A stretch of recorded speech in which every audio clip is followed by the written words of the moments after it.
एक आखिरी एग्जाम्पल लेते हैं इसी प्रोफाइल का। एग्जाम्पल है हमारे पास integral dx upon cos x into 5 plus 3 cos x। ठीक है,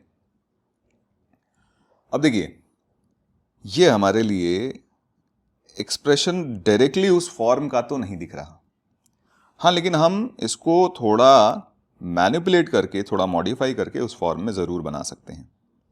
तो देखिए हमारे पास अगर cos x को for the time being integration के पर्पस के लिए नहीं, नॉर्मल पर्पस के लिए अगर हम cos x को a मान लें, तो ये जो हमारे पास फ्रैक्शन दिया हुआ है या फिर ये एक्सप्रेशन दिया हुआ है 1/a इंटू 5 प्लस 3a लिखा हुआ है।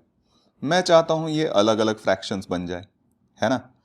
तो अगर मैं इस a में 3 से मल्टीप्लाई और डिवाइड कर दूं, तो मैं यहाँ पे 3a कर देता हूँ और यहाँ पे 3 कर देता हूँ। तो अब ये देखिएगा कि इन दोनों का डिफरेंस जो है, यानी 5 प्लस 3a और 3a का जो डिफरेंस है, ये कांस्टेंट है 5।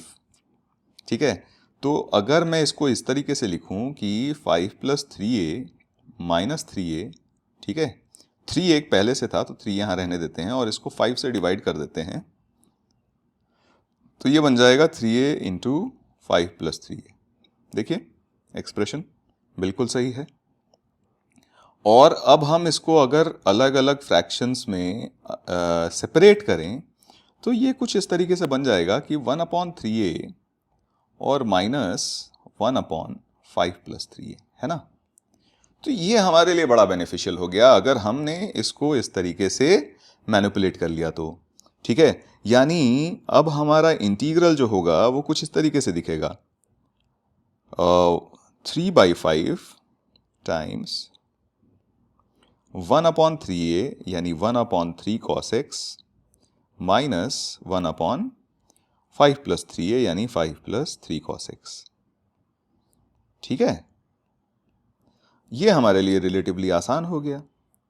तो हम इसको अलग अलग कर देते हैं, तो 5/3, एक तो हमारे पास simple integration dx upon 3 cos x आ जाएगा, तो उसको मैं ऐसे लिख लेता हूं, 1/3 को मैं बाहर निकाल लेता हूं और ये सिंपल हमारे पास लिखा हुआ है sec x dx, है ना। इसका इंटीग्रेशन हम बहुत आसानी से निकाल सकते हैं। और दूसरा जो है हमारे पास वो integral dx upon 5 plus 3 cos x लिखा हुआ है ना। अब देखिए ये कितना आसान हो गया हमारे पास। ये वाला क्वेश्चन जो है ये थोड़ी देर पहले ही हमने किया है, तो आप चाहो तो वापस से इसको सॉल्व कर लो, या फिर हमने जो इस वाले एग्जाम्पल में ये आंसर निकाला था इसको हम डायरेक्टली यूज कर लेते हैं। ठीक है, dx upon 5 plus 3 cos x का ऑलरेडी हम आंसर निकाल चुके हैं, half tan inverse tan x/2 upon 2 plus c। ठीक है, तो ये रिजल्ट मैं डायरेक्टली यूज कर रहा हूं, तो हमारे पास आंसर हो जाएगा, देखिए यहां से बन गया 1/5 sec x का जो इंटीग्रल हो जाता है वो ln mod sec x plus tan x हो जाएगा, है ना, माइनस 3/5, और इसका रिजल्ट अभी अभी हमने देखा था, ये था हमारा 1/2 tan inverse tan x/2 upon 2 plus c।